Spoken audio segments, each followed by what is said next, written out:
Salut les dormeurs. Jolie histoire, n'est-il point, que celle de Francis Evrard, le violeur, pédophile, euh, plusieurs fois condamné, et on l'a sorti de prison, et même un médecin dans les prisons à Caen lui a prescrit du Viagra. Et oui, oui, ce cher Francis Evrard a dit qu'il avait besoin de fréquenter les femmes, etc.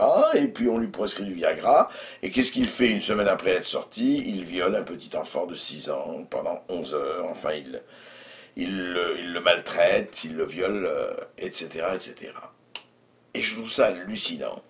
Parce que la récidive sexuelle pédophile puisse faire polémique me paraît aussi lamentable que vraiment que cet angélisme à l'égard de certain nombre de crimes et d'un certain nombre de suicides, de guerriers suicides, de djihadistes suicidaires.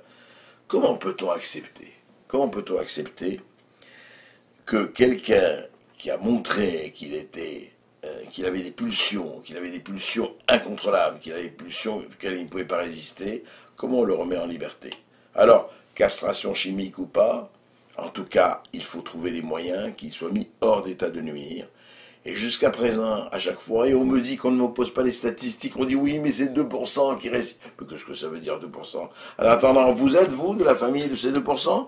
Est-ce que votre frère, votre fils ou votre fille, qui a 5 ans ou 6 ans, a été violé pendant 10 heures par un récidiviste? Alors, franchement, dans ces cas-là, on ne se dit pas tout ça, on ferme sa gueule, ou alors on proteste et alors on dit qu'il y a en France une vraie perpétuité. Or, vous savez très bien qu'il n'y a pas de prison à perpétuité parce qu'il n'y a pas de vraie perpétuité.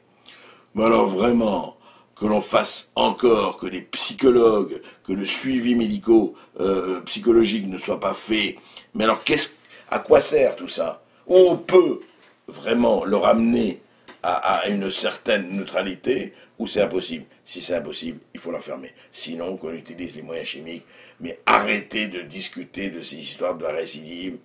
Un criminel récidiviste est un criminel récidiviste, et je ne parle pas de Guy Georges, je ne parle pas d'un certain nombre de gens qui sont sortis, et qui sont sortis parce que des braves âmes disaient ah oui, il a tué, mais il ne recommencera pas. Certes, certes, il a tué, mais il ne recommencera pas. Eh bien, je vais vous dire mon avis sur la peine de mort.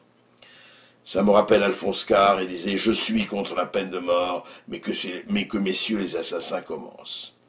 Alors, les dormeurs, réveillez-vous.